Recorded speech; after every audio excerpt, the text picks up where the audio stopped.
बिस्मिल्लाहिर्रहमानिर्रहीम। कुछ बातें हमारे मजहब ने ऐसी हमें बताई कि आज के लोग उसको तंग नजरी कहते हैं, लेकिन हम आज पूरी जिम्मेदारी से आपको अल्लाह ताला की बताई हुई हदूद बताएंगे कि जिनसे तजावुज करने से मियाँ बीवी एक दूसरे पर हराम हो जाते हैं। आपको पूरा हक है कि आप पूरी वीडियो को देखकर इन बातों को जान लें और इनका बेपनाह ख्याल रखें। अल्लाह ताला ने कुरान में और नबी पाक सल्लल्लाहु अलैहि वसल्लम ने अपनी अहदीस के जरिए से शादीशुदा जोड़ों के लिए कुछ हदूद बयान की हैं और कोई भी शादीशुदा जोड़ा उन हदूद को पार नहीं कर सकता। सूरह बकरा में इरशाद बारी ताला है, ये अल्लाह ताला की हदें हैं, उनके पास ना जाना। आज के टॉपिक में हम जिन हदूद और गलतियों के बारे में बताने जा रहे हैं कि वो गलतियां ऐसी हैं कि मियाँ या बीवी इन गलतियों में से चाहे दानिस्ता तौर पर मुलव्विस हो या गैर दानिस्ता तौर पर मियाँ बीवी का निकाह टूट जाता है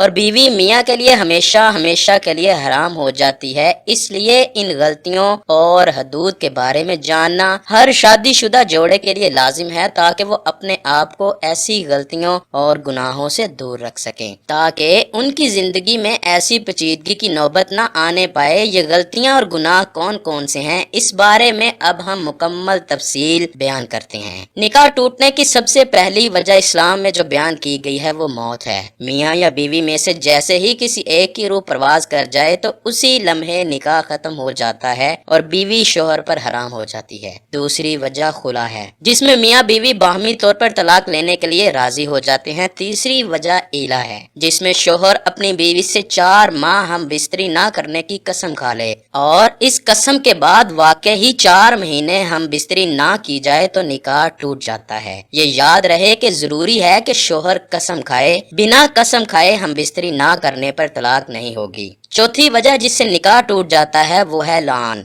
जिसमें शोहर अपनी बीवी को जना करते हुए देख ले और लान ये है कि शोहर 5 दफा कसम खाकर बताए मैं अपनी बात में सच्चा हूँ, अगर मैं झूठ बोलूँ तो अल्लाह की लानत हो मुझ पर। इसी तरह अगर शोहर 4 साल से ज्यादा अरसे से गायब हो जाए तो काजी उसकी बीवी को निकाह से आजाद कर सकता है। ज़ौजैन में से अगर कोई भी दीन इस्लाम से मुनहरफ हो जाए तो तब भी निकाह टूट जाता है। इसी तरह अगर मोतबर जराये से ये पता चल जाए कि मियाँ बीवी दोनों आपस में रजाई बहन भाई हैं तो काजी दोनों में लाजमी तफरीक करवा दे। ये याद रहे कि अल्लाह ने रिश्तों की हदूद कायम की हैं और रिश्तों का आपस में तकद्दुस बयान किया है। अल्लाह ताला ने इस इंसान के लिए मुख्तलिफ रिश्ते बनाए हैं, खून के रिश्ते, दूध के रिश्ते, निकाह के रिश्ते, ससुराल के रिश्ते और हर एक रिश्ते की अपनी हदूद मुकर्रर फरमाई है। कोई रिश्ते महरम करार दिए हैं और कोई गैर महरम। और मुसलमान के लिए कुरान में ये तालीमात सिखाई गई हैं कि कैसे जिंदगी बसर करनी है, किस रिश्ते के साथ क्या सलूक करना है और कैसा सलूक करना है।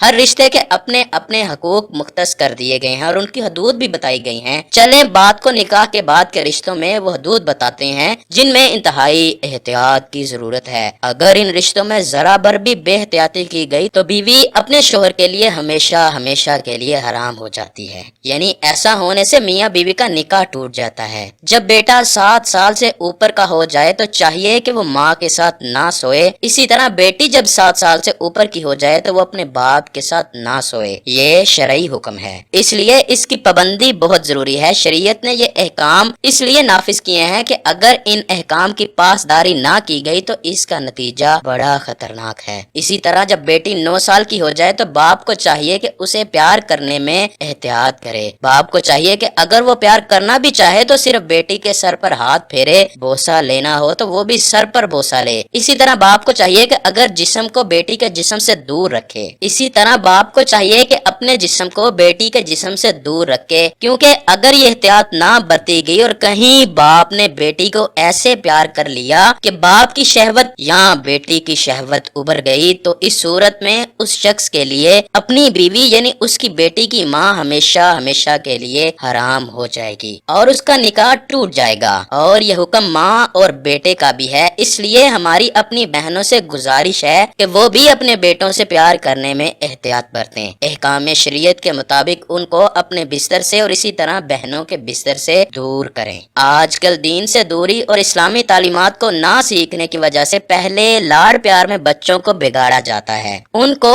उनकी हदूद नहीं बताई जाती और फिर बाद में रोना रोया जाता है जो बेसूद होता है। इसलिए जरूरी है कि बेटे को 7 से ऊपर होने पर बाप के पास सुलाया जाए, लेकिन माँ के पास ना सुलाएं, और बेटी माँ के पास तो सो सकती है लेकिन बाप के पास ना सोए। इसी तरह एक अहम रिश्ता सास और दामाद का है। अगर निकाह के बाद शोहर अपनी सास को माँ समझने की बजाय बदनीयती से काम ले, जिससे वो एक दूसरे के करीब आ जाएं और उनमें शहवत उभर आए, तो बीवी उस पर हमेशा हमेशा के लिए हराम हो जाती है। जो हदूद शरीयत ने तय की हैं, उन हदूद की पासदारी करे, क्योंकि निकाह सिर्फ बीवी के साथ होता है और उसकी ज़ौजियत के लिए सिर्फ उसकी बीवी हलाल होती है। लिहाजा बाकी सब रिश्तों के साथ बर्ताव में एक मर्द को बड़े एहतियात की जरूरत है। अब ससुर के लिए हुक्म है कि बहू को अपनी बेटी जैसा समझे, उसको बेटी का दर्जा दे। अब जिसको दीन की समझ होगी और शरीयत की समझ होगी तो वो इन रिश्तों में जो फासले तय हैं उनकी पासदारी करेगा, लेकिन जो शरई असूलों से नावाकिफ होगा वो उनकी पासदारी नहीं करेगा। इसी तरह अगर ससुर और बहू में शहवत का रिश्ता कायम हो जाए तो तब भी निकाह टूट जाता है।